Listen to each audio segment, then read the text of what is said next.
of aggression that had absolutely nothing to do with 9/11. I commend your insight into the reality of this travesty, and thank you for your email.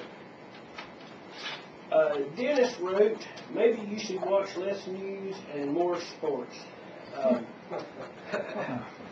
With Dennis, unfortunately, I prefer to address our problems in our country head-on instead of numbing my mind with games that don't matter in light of the fact that our economy is in recession, involved in 2 unconstitutional wars, and we're being invaded from the South by illegal aliens, and prices are at an all-time high.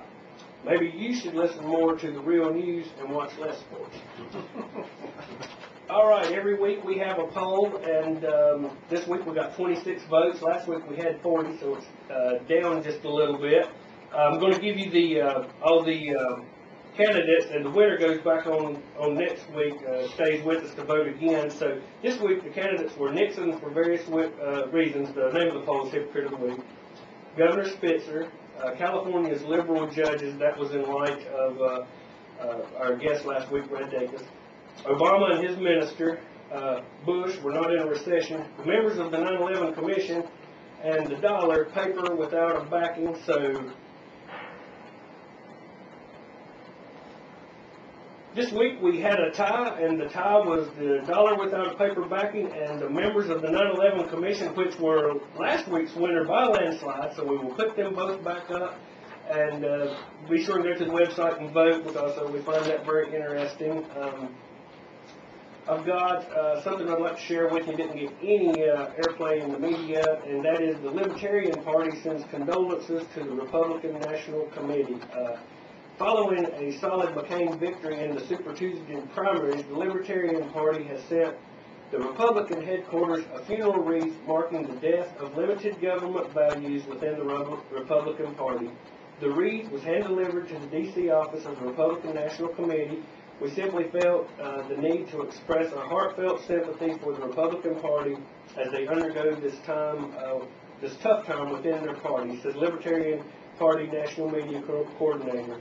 Given that it has become readily apparent that Senator McCain will soon be the presidential nomination for the Republican Party, reads a card that accompanied the wreath addressed to the RNC chairman. So I thought that was kind of funny that they done that, and we didn't see that in the media anywhere. Next week, again, our guest will be Congresswoman Virginia Fox. If you'd like to email us any questions you'd like to ask, we're going to be taping the interview prior to the show and airing it next week. But I'd like to see what anyone would have in mind. We're going to cover some topics like illegal immigration, same-sex marriage, the economy, the Patriot Act, where she stands on these issues. I think it's important to the listening audience and the people around here. On air at therealradionews.com, the website's therealnewsradio.com, and feel free to get in contact with us anytime. We're going to go to a break, and we'll come back before the end.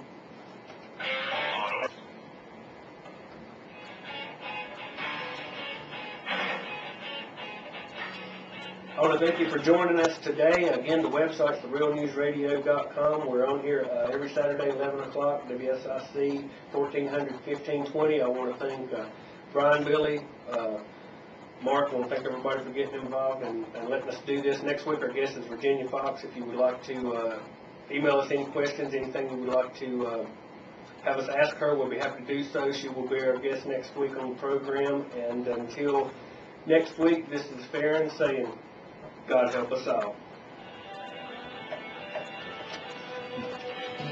What brain dead?